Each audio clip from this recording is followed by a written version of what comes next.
अस्सलाम वालेकुम viewers. Doctor Huma Chishti, vice president COH Pakistan, अपने चैनल होमियो डॉक्टर हुमा पे आप सबको वेलकम कहती हूँ।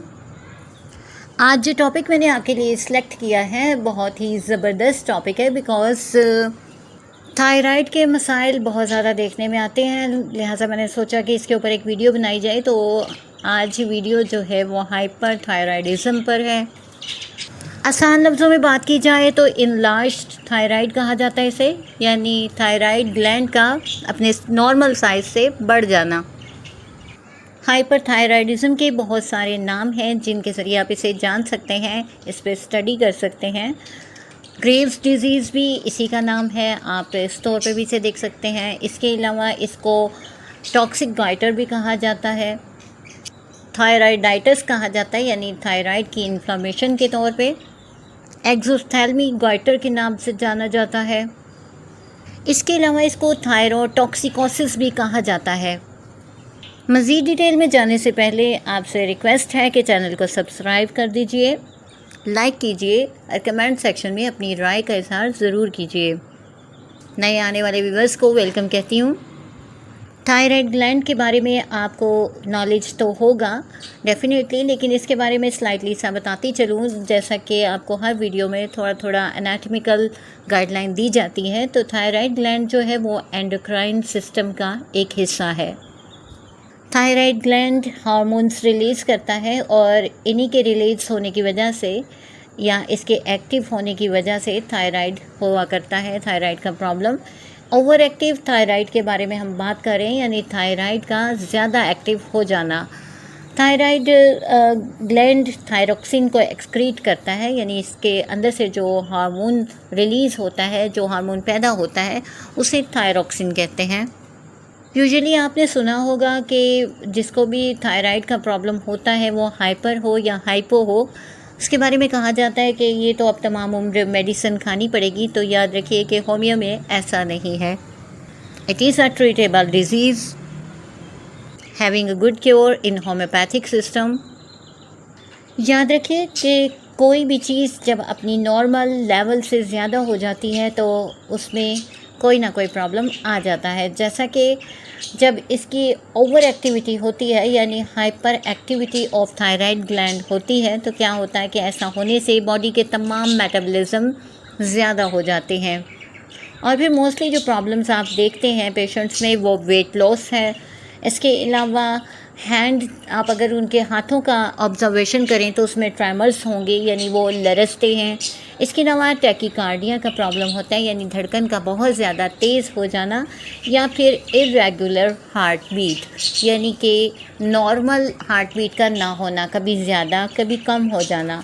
इसके अलावा प्रोट्रूड आई बॉल्स होते हैं, यानी आंखें नॉर्मल सतह से ज़रा बाहर को उभरी हुई बाकायदा तौर पर नज़र आती हैं। स्किन लेयंस हो सकते हैं जो कि फिंगर्स पे बन जाते हैं, यानी उंगलियों पर कोई ना कोई रैशेस हो जाते हैं, स्किन का प्रॉब्लम बन जाता है। हमें ये इल्म होना चाहिए कि वेयर इट इज़ लोकेटेड, यानी कि थायराइड कहाँ पर लोकेट करता है। तो ये नेक के फ्रंट पर और कॉलर बोन के मिड में होता है, जहाँ पर ये यूनाइट होती हैं। हम जान लेते हैं इसकी कॉजेज़ के हवाले से कि हाइपरथायराइडिज़म किन वजहों से होता है। इंटीरियर पिट्यूटरी से निकलने वाला जो हार्मोन होता है वो थायराइड को स्टिमुलेट करता है, और फिर इसकी वजह से ओवर एक्टिविटी होती है और हाइपरटेंशन कॉज करता है। हाइपरथायराइडिज़म की और भी कॉजेज़ हो सकती हैं, यानी रिस्क फैक्टर्स के तौर पे जिन्हें हम जानते हैं। सीजनल फ्लक्चुएशंस से ऐसा हो सकता है, प्रेगनेंसी में भी ऐसा होता है, कोई एक्सीडेंट इसकी वजह बन सकता है, सम इन्फेक्शंस जो हैं वो इसकी वजह हो सकती हैं। लैक ऑफ आयोडीन या फिर आयोडीन का ज़्यादा इस्तेमाल भी इसकी कॉज हो सकता है। इमोशनल डिस्टर्बेंसेस भी कॉज करते हैं। फिर ये है कि कोई ग्रीफ, वरी, एंग्जाइटी, फ्रस्ट्रेशन, बहुत ज़्यादा जहनी तनाव कहने का मकसद है, सेक्सुअल मेनिया, या फिर मच आयोडीन कंजप्शन, यानी ऐसी फूड लेना कि जिसमें आयोडीन की मिकदार बहुत ज़्यादा हो, तो भी हाइपरथायराइडिज़म हो सकता है। इसके अलावा ओवेरियन ट्यूमर्स होते हैं जो कि उसकी वजह से भी हाइपरथायराइडिज़म कॉज हो सकता है।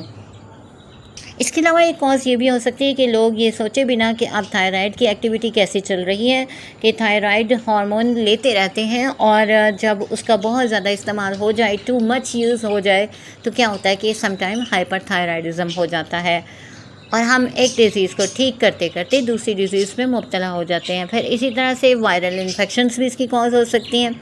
सबसे इम्पोर्टेंट बात यह है कि कौन से सिम्टम लेके पेशेंट आपके पास आता है, तो जान लीजिए। मैं हूँ आपकी डॉक्टर हुमा चिश्ती।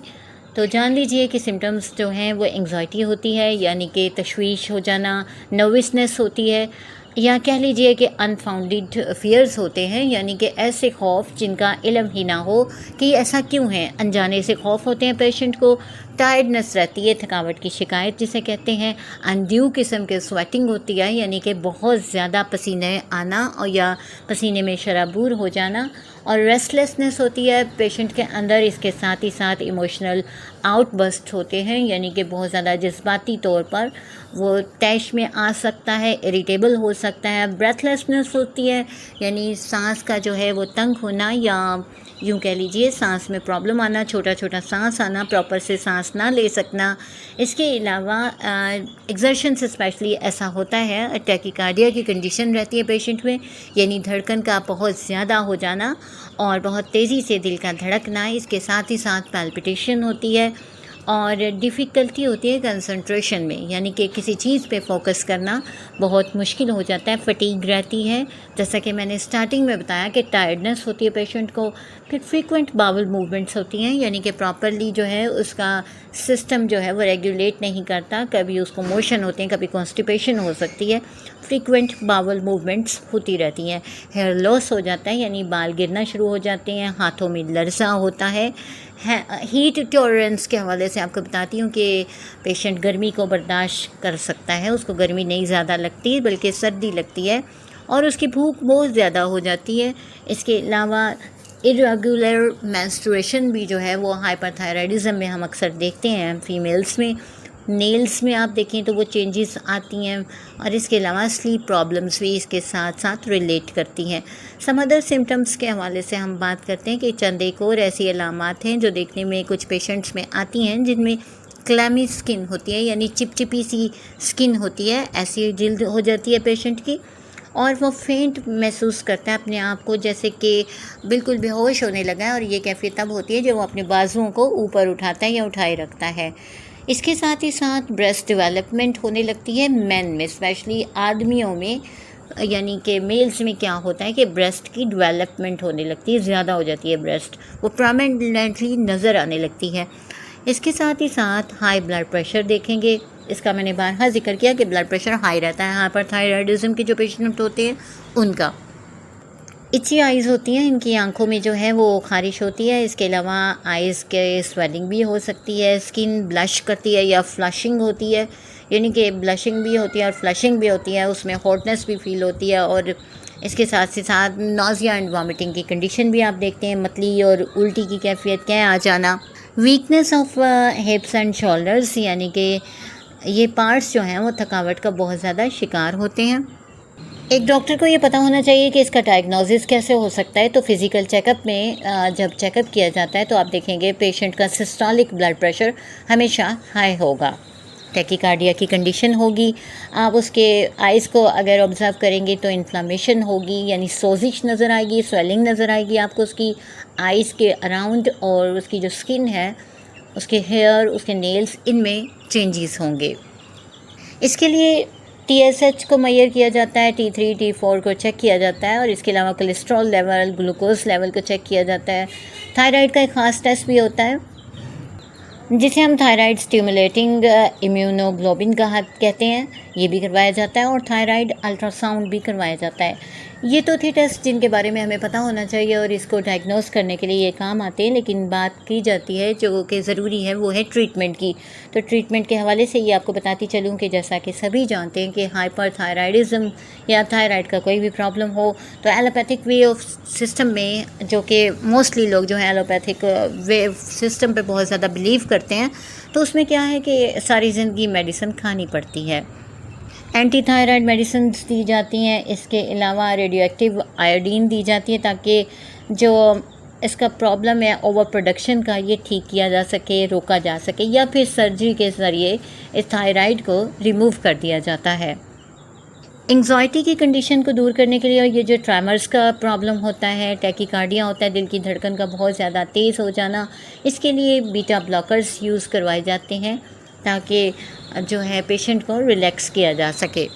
बात करते हैं अपनी होम्योपैथिक मेडिसिन के हवाले से, जो बहुत ही बेस्ट काम करती है। थायरोडिनम हमारी जो मेडिसिन है बहुत अच्छा काम करती है। अकॉर्डिंग टू सिम हम जो पोटेंसी अगर इसे यूज़ करें सिस्टम के मुताबिक तो बहुत अच्छा काम करती है। इसके अलावा एड्रेनालिन अगर आप यूज़ करवाएं तो उसके बहुत अच्छे रिज़ल्ट्स होते हैं। और फिर बेलाडोना बहुत अच्छी है। सर्वाइकल ग्लैंडुलर इन्फ्लामेशन अगर है और ऑप्थेल्मिक ग्वाइटर है, वहाँ पर हम इसे यूज़ करते हैं। इसके साथ ही साथ जो है आयोडीन हमारी मेडिसन है, जो ग्लैंड्स अगर स्वेल कर गए हैं तो वहाँ पर यूज़ करवाते हैं। इसी तरह बेरियम आयोडाइड है, मर्कसॉल है, फेरम है, कलकेरिया आयोडाइड को यूज़ किया जाता है, ब्रोमाइन को यूज़ किया जाता है। और स्पेशली वहाँ जहाँ के हार्डनेस भी हो और स्वेलिंग भी देख रहे हों तो वहाँ यूज़ करवाएंगे। कलकेरिया फ्लोर को भी इसी सूरत में हम यूज़ करवाते हैं। हार्डनेस बहुत ज़्यादा हो और ग्लैंड जो है उसमें इनलार्जमेंट भी हो तो कलकेरिया फ्लोर बहुत अच्छा काम करती है। फिर फ्यूकस हमारी मेडिसन है, जिसे यूजुअली मोटापे की मेडिसन कहा जाता है, बट ये नॉन टॉक्सिक ग्वाइटर में और स्पेशली ओबीज सब्जेक्ट्स में बहुत अच्छा काम करती है। इसके साथ ही साथ लेपिस हमारी मेडिसन है, जो अनेमिक पेशेंट्स होते हैं उनमें अगर ये प्रॉब्लम आ जाए तो डील करती है। स्पॉन्जिया इज़ द मेडिसन के जहाँ लार्ज भी है और स्वेलिंग भी है साथ में, और सफोकेटिंग अटैक्स भी आते हैं, यानी कि दम का घुटना जिसे कहा जाता है, सांस लेने में तंगी, वहाँ पर स्पॉन्जिया को इस्तेमाल करवाएं। थायरोडिनम हमारी जो मेडिसन है वो अनीमिक भी होता है पेशेंट और मस्कुलर वीकनेस भी उसमें होती है, जैसे कि मैंने अभी बताया। ना सिर्फ ये बल्कि स्वेटिंग, हेडेक, नर्वस ट्रमर्स और फेस की और लिम्स की ट्रैम्बलिंग सेंसेशन और पैरालिसिस, ये सब कंडीशन इसमें पाई जाती हैं। तो थायरोडिनम को जब आप यूज़ करवाते हैं तो पेशेंट क्योर कर जाते हैं। ऐसे में याद रखिए कि जब हाइपरथायराइडिज्म का प्रॉब्लम किसी पेशेंट को होता है तो वो क्रेव होता है, उसके अंदर क्रेविंग्स बहुत ज़्यादा होती है स्वीट्स के लिए। लाइकोपस भी हमारी एक मेडिसन है, लास्ट में उसका भी जिक्र करती चलूँ कि एक्सोप्थेल्मिक जो हाइपरथायराइडिज्म है उसमें हम इसे इस्तेमाल करवाते हैं। बात हो रही थी क्रेविंग के हवाले से, तो जहाँ स्वीट की क्रेविंग है इस हवाले से ये भी आपको बताती चलूँ, हाइपरथायराइडिज्म में आप एंटी सिफ्लाइटिक मेडिसिन जब मैथमेटिकली देंगे तो बहुत ज़्यादा अच्छे इफ़ेक्ट्स देखने को मिलेंगे आपको। तो आज के लिए इतना ही, किसी नेक्स्ट टॉपिक तक के लिए इजाज़त दीजिए। अल्लाह हाफिज़, अपना बहुत सा ख्याल रखिए।